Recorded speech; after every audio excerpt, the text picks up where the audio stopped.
O ministro da Economia, Paulo Guedes, afirmou nesta terça-feira que o governo federal vai reduzir em 25% o imposto sobre produtos industrializados, o IPI.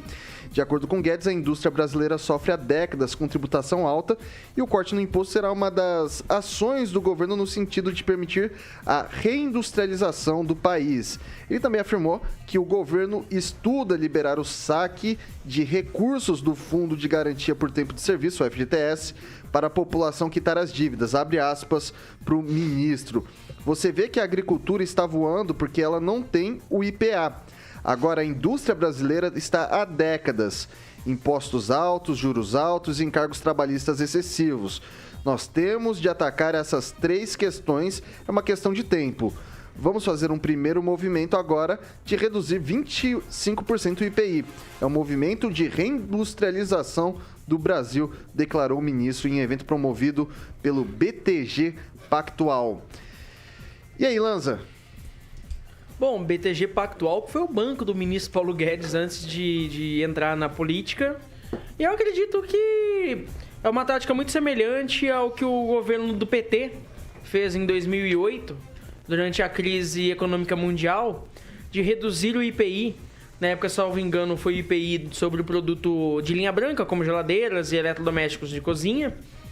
Mas eu vejo como uma tática que possa fomentar, sim, a economia, já que trazendo a redução de impostos, você barateia o produto, barateando o produto, você aumenta a rotatividade, aumentando a rotatividade, aumenta a reposição, e aumentando a reposição, você aumenta a necessidade de emprego. Então eu acredito que seja uma boa medida do ministro Paulo Guedes, na qual eu não gosto, na qual eu falo que o ministro ele fala muito, porém entrega pouco, mas torcendo para que seja uma medida viável do ministro Paulo Palestrinha Guedes. O professor Itamar, nesses dois anúncios que foram feitos pelo ministro, são duas medidas importantes. Uma é um corte na questão do IPI e outra é uma possível, nada concretizado nesse segundo tópico, que é a liberação do FGTS para quitar dívidas. Qual dessas duas o senhor julga mais interessante, mais importante nesse momento em que vive o Brasil? Bem, Vitor, a questão da redução dos impostos, né, nesse formato linear, muito diferente, né? Ao contrário do que o Lanza disse aí, muito diferente do corte da Dilma, esse é um corte linear. Esse corte linear, se concretizado, ele é muito importante porque depois os outros governantes terão dificuldade em repor esse valor, né? Essa taxa. Então, é muito importante. Nós precisamos ter menos impostos. Menos impostos ficam mais recursos na mão das pessoas, e isso ativa a economia. Mais impostos é sempre menos trabalho realizado, menos emprego e menos produtividade. Com respeito ao FGTS, eu também sou favorável, inclusive que não existisse o FGTS, né? Porque o FGTS é retirado do trabalhador, não é do empresário, né? Ao contrário do que muitos possam pensar, é retirado do trabalhador, e ele é remunerado numa taxa muito menor do que a taxa do mercado, além de disponibilizar aos governos de plantão fazer a farra com esse dinheiro, como aconteceu em governos anteriores, né?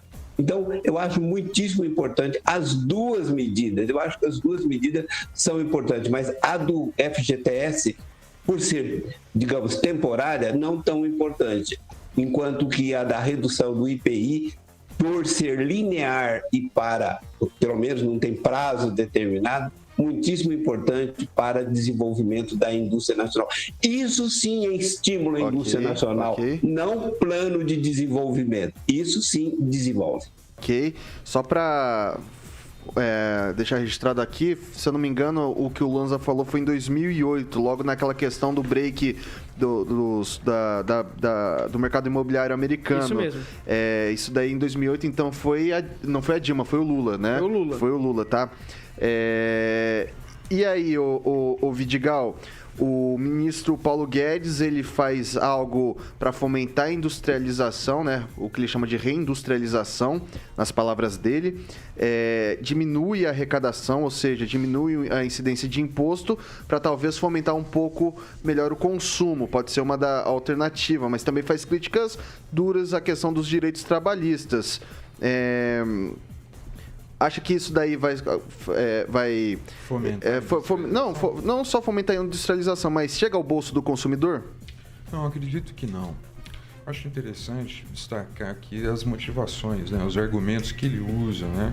Nós precisamos baixar os impostos, os juros estão altos, e aí a questão dos encargos trabalhistas, né? Eu lembro que em 2017 a gente teve uma reforma trabalhista que retirou muitos direitos dos trabalhadores. O FGTS é uma conquista histórica do trabalhador. Aí às vezes me parece com aquele discurso: nós temos uma vaca que tem alguns carrapatos, aí nós vamos matar a vaca ao invés de eliminar os carrapatos. Então é um discurso que honestamente não me convence e, ao que parece, eleitoreiro. Nesse ano acredito que outros tipos de medidas devem surgir nesse sentido.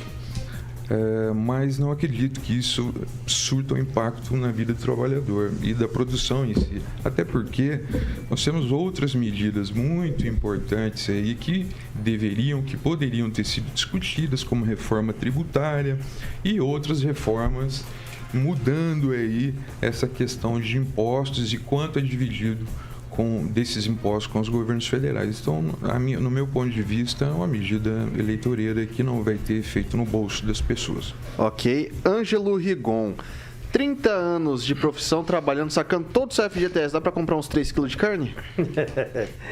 Boa pergunta. Mas no alto do meu conhecimento sobre economia, quer dizer que concordo com o Paulo, isso é uma coisa meramente política, né? Porque ele ficou até agora lá como ministro e só prometeu, não cumpriu o que foi prometido. Era super-ministro, repito, hoje é um zelador do Centrão, que é quem manda, que é quem determina para onde vai o dinheiro. Então, por isso, pode ser a medida mais linda, bonita, florida e cheirosa do mundo, mas feita por um ministro que entrou como super-ministro, mas de super-ministro hoje não tem nada, tem que ficar com os 2 pés para trás.